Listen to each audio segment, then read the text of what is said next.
Shush, I'm filming.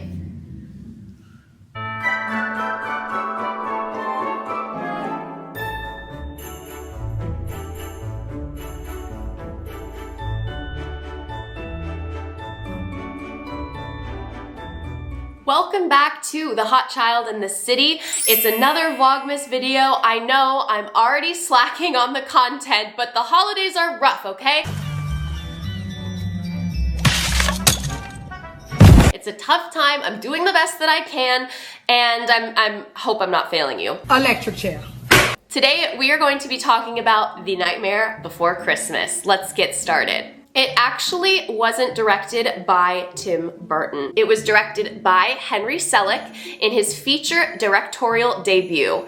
It wasn't called Tim Burton's Nightmare Before Christmas until 3 weeks before the film came out, Selick said. And I would have been fine with that, if that's what I signed up for. The tea is piping hot. Yeah, so I think he thought that was an unfair title. I don't blame him. Shush, I'm filming. And it wasn't written by Tim Burton. Are you crazy? That shit is so disrespectful. So disrespectful. That shit got me so hot. The screenplay was actually by Caroline Thompson and adapted by Michael McDowell. So it was apparently a tumultuous process to make that film, and I'll link some cool articles for you to read and check out. I'll also link my own piece about it that has all these sources. Maybe I'll just do that. I'll link my piece. Read mine and not the other people's. Meanwhile, it was produced by Tim Burton, and it was based on a poem that he wrote. Burton wrote a 3-page poem titled The Nightmare Before Christmas, drawing inspiration from television specials like Rudolph the Red-Nosed Reindeer, How the Grinch Stole Christmas, and the poem A Visit from St. Nicholas. Burton originally wanted the film to actually be a television series. Burton intended to adapt the poem into a television special with narration spoken by his favorite actor, Vincent Price. And you know Vincent Price makes a cameo appearance in Edward Scissorhand. After the success of Burton's short film Vincent in 1982, Disney started to consider developing The Nightmare Before Christmas as either a short film or a 30-minute holiday television special. However, the project's development eventually stalled as its tone seemed too weird for the company. Well, that's Tim Burton for you. I will bring the ambrosia salad. And I noticed that you have not tasted any of the ambrosia salad that I made especially for you. Allow me.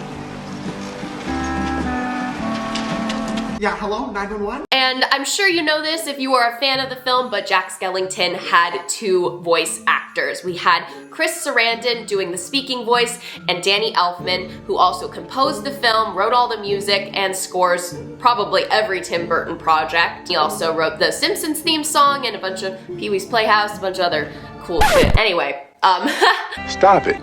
but Danny Elfman provides Jack Skellington's singing voice. And Danny Elfman also provides voices for Beryl and the clown with a tearaway face.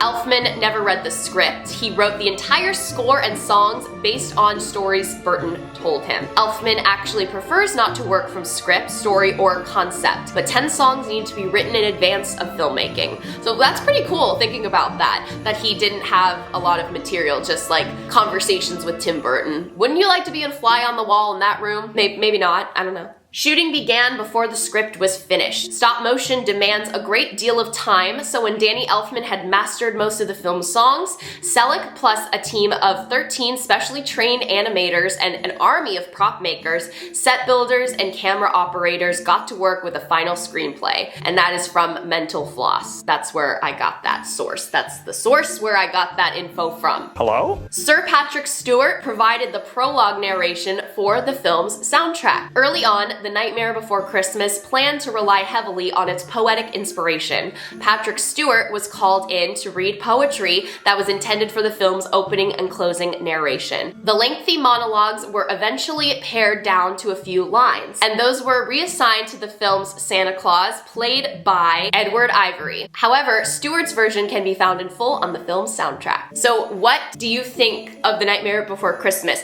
Is it a Christmas movie or a Halloween movie or both? Do you watch watch it this time of year, or do you watch it in October, or both? I want to know your feedback and comments, and have a great holiday. And another Vlogmas is down. Another Vlogmas video. We did it, guys. Woo! Okay, bye. And I noticed that you have not tasted any of the ambrosia salad that I made especially for you. Allow me.